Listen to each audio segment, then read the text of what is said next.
La femme pousse juste un grand cri vers le lac, ce qui fait bouger la canne à pêche des deux gars en pleine partie de pêche nocturne. La femme tourne la tête intriguée et découvre deux hommes en train de se serrer dans les bras. Cette scène la fait reculer d'instinct. Elle marche par mégarde sur une pierre et tombe, et plonge direct dans l'eau glaciale du lac. En voyant ça, les deux paniquent complètement. Et comme la femme remonte toujours pas, le brave GPIL enlève sa veste et plonge vite fait dans le lac pour la sauver. 10 minutes passent, et aucun des deux réapparaît. Sangu s'apprête à plonger pour voir ce qui se passe. La seconde d'après, GPIL refait surface avec la femme dans les bras. En voyant qu'elle respire plus, GPIL se lance vite fait dans un massage cardiaque, et demande à Sangu de faire le bouche à bouche. Mais à peine il approche sa bouche, que la femme ouvre grand les yeux d'un coup, et voit les deux pervers de tout à l'heure.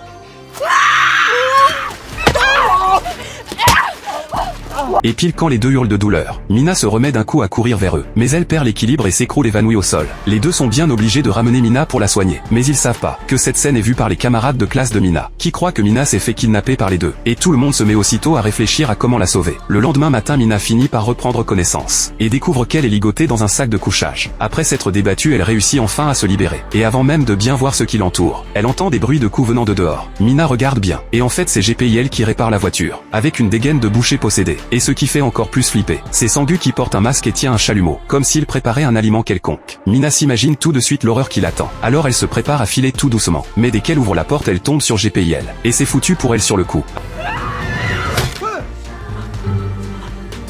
Après des explications laborieuses des deux, Mina finit par comprendre que c'est un malentendu, et que les deux devant elle sont pas des méchants. Mais malheureusement il est déjà trop tard. Les camarades de Mina sont déjà passés à l'action. Un des potes s'avance en premier pour faire de la reconnaissance, et découvre GPIL une tronçonneuse à la main, qui scie par accident un nid de frelons. GPIL se transforme direct en malade à la tronçonneuse, et fonce sur tout le monde. Tous détalent morts de trouille, mais GPIL les rattrape vite. Les deux se regardent perplexes, et pile quand GPIL veut prévenir l'autre de faire gaffe. La seconde d'après, la fille qui esquive trop tard se cogne contre un arbre, et se fait pile transpercer le corps par un bâton qui tombe. Ça met les potes hors d'eux. Ils retournent direct au chalet pour se venger. Ils croient pouvoir maîtriser les deux, mais à peine l'opération lancée, un des potes marche sur le piège qu'il a lui-même posé, et un autre pote s'en tire encore plus mal. Il tombe direct dans une découpeuse. Peu après, la police finit par arriver sur les lieux. Elle croit accomplir un exploit en arrêtant les deux, mais dans un moment d'inattention, un agent se fait tuer sur le coup par une planche qui tombe. En voyant ça, l'autre agent sort vite son arme pour les maîtriser, puis ligote GPIL, et le somme de dire où est Mina. Heureusement au moment crucial, Mina et Sangu rappliquent à temps. Grâce aux explications de Mina, tout le monde comprend enfin la vérité. La mort des potes c'était que des accidents. La caméra piéton a filmé tout le déroulement bien clairement, et cette mascarade prend enfin fin, et les deux retrouvent une vie paisible.